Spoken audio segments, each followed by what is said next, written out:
जून के तपते महीने में दोपहर 2 बजे उत्तर प्रदेश के एक छोटे से गांव भैरवपुर में हर तरफ भीड़ थी। गांव के चौपाल पर शाम 5 बजे धूप ढलने लगी थी। गांव के लोग चौपाल पर परेशान बैठे थे। गांव के बिजली विभाग का आदमी धनीराम गांव वालों को कागज दिखा रहा था। देखिए भाइयों, इस बार गांव का बिजली बिल पिछले महीनों से 2 गुना आया है। किसी न किसी ने बिजली की चोरी की है। सीधा ट्रांसफार्मर से कनेक्शन लिया गया है। धनीराम, इस गांव में लोग गरीब जरूर हैं, पर सभी ईमानदार हैं। ऐसा कौन है जो चोरी कर रहा है? नाम तो नहीं बता सकता, पर शक रमेश पर है।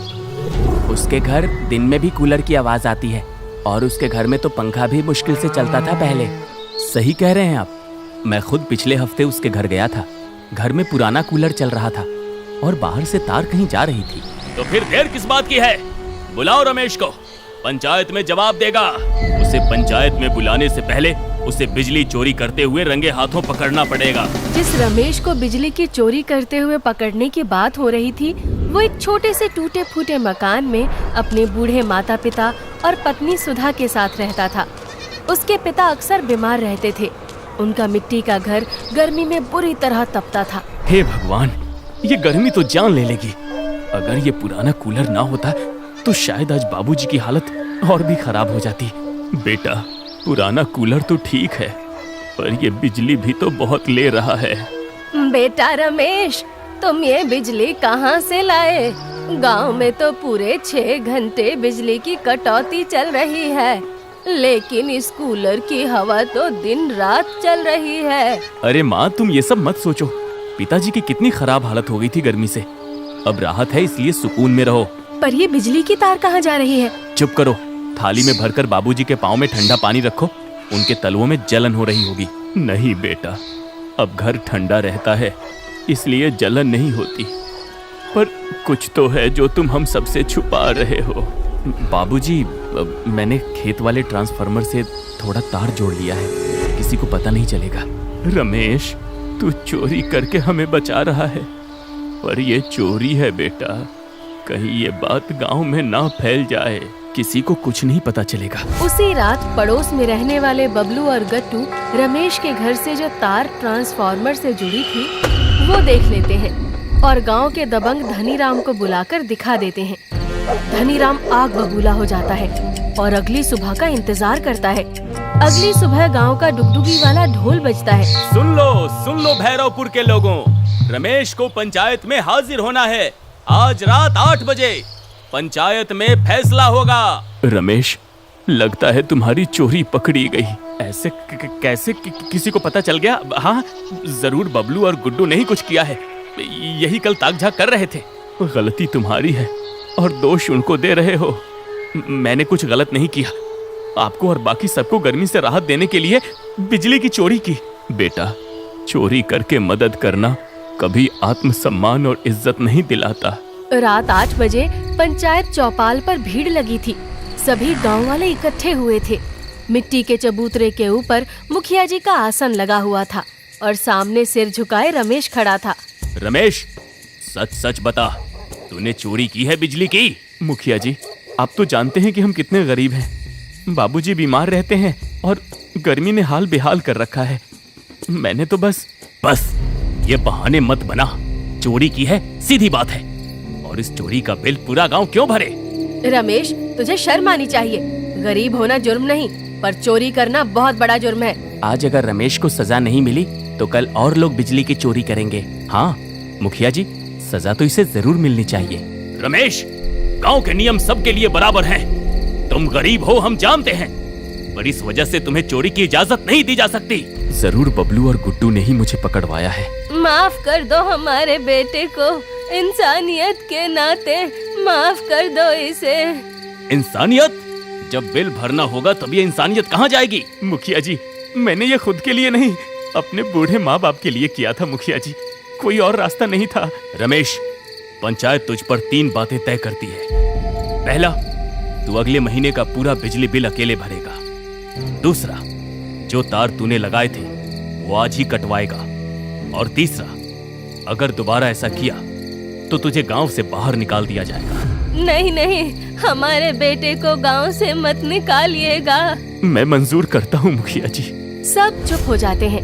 रमेश की नजर सुधा, अम्मा और बाबूजी पर पड़ती है। उनकी आंखें भी भीगी थी। रमेश घर आकर उस तार का कनेक्शन काट देता है। उस रात रमेश को नींद नहीं आती। परेशान होकर वो घर से बाहर निकल जाता है। सुधा उसके पीछे आती है। मुझे पता है आपने सब कुछ हमारे लिए किया था। मैं इतने पैसे कहाँ से लाऊंगा कि पूरा बिजली का बिल भर सकूं? आप इसे गिरवी रख दीजिए। नहीं सुधा। अकेले आप इस परिवार की जिम्मेदारी लेंगे क्या? मेरा भी तो परिवार है, मुझे भी कुछ करने दीजिए। अब चाहे कितनी भी परेशानी हो, गलत राह कभी नहीं चुनूंगा। सुधा रमेश को दिलासा देकर उसके लिए एक गिलास पानी लाती है। ठंडा पानी पीते हुए रमेश उस मटके की तरफ देखता है जिसमें इस तपती जून के महीने में भी इतना ठंडा पानी था।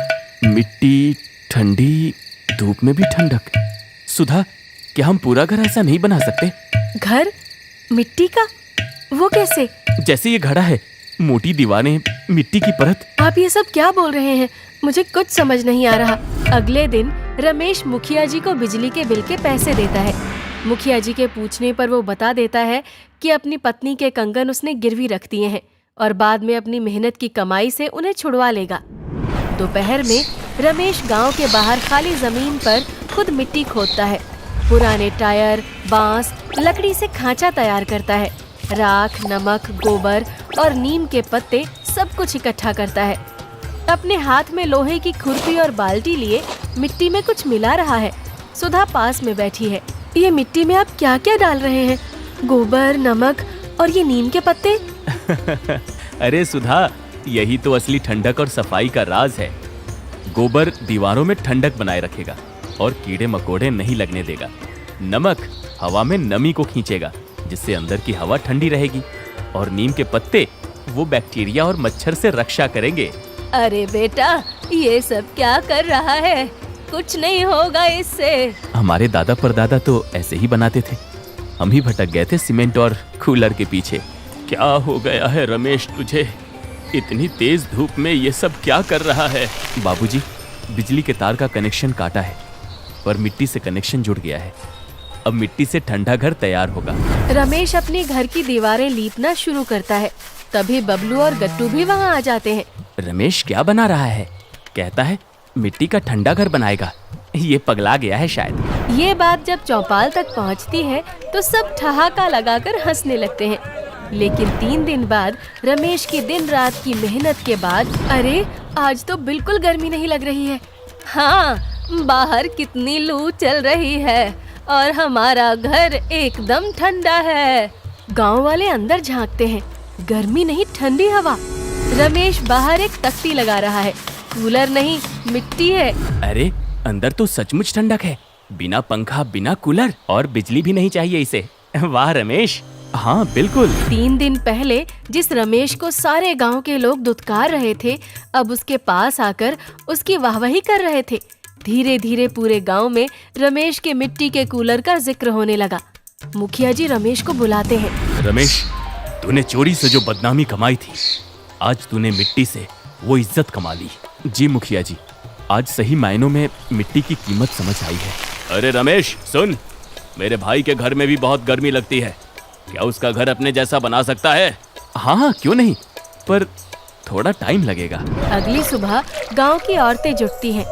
फूलमती, बबलू की माँ और कई औरतें मिट्टी, गोबर, नमक और पानी के साथ रमेश के घर के पास आती हैं। रमेश, आज तो सिखाएगा हमें भी ये मिट्टी का जादू।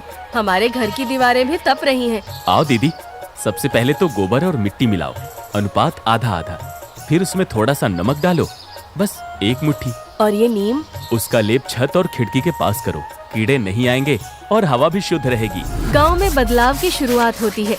गांव के अलग अलग हिस्सों में अब लोग पुराने घरों को मिट्टी से लीपना शुरू कर चुके हैं। कुछ बांस और घास का ढांचा भी बना रहे हैं। पहले सब सोचते थे कि पक्का घर ही असली होता है, पर अब ये देखो, रमेश का घर सबसे ठंडा है और सबसे सस्ता भी। बिजली का बिल एकदम 0। हमें पंचायत में एक प्रस्ताव लाना चाहिए। हर गरीब को एक मिट्टी का घर बनाने में मदद की जाए और रमेश जिसकी भी मदद करेगा वो रमेश को अपनी आर्थिक स्थिति के अनुसार पैसे देगा। पंचायत का विशेष अधिवेशन 2 दिन बाद बुलाया जाता है। चौपाल पर भीड़ है। रमेश अब सम्मानित अतिथि के रूप में बैठा है। गांव के भाइयों और बहनों, रमेश ने हमें सिखाया कि समाधान बाहर नहीं, मिट्टी में छुपा है। अब पंचायत का प्रस्ताव है, हर परिवार जिसे पक्के घर की सुविधा नहीं, उसे मिट्टी के टिकाऊ घर बनाने की सहायता दी जाएगी। वाह, बहुत बढ़िया। जय हो रमेश भैया की। रमेश को हर व्यक्ति अपने मिट्टी के घर के निर्माण में सहायता के लिए पैसे देने शुरू कर देता है और कुछ दिनों बाद रमेश अपनी पत्नी के गिरवी कंगन छुड़ा लेता है। सुधा, ये लो अपने कंगन। दिल पर एक बहुत बड़ा बोझ था जो आज उतर गया।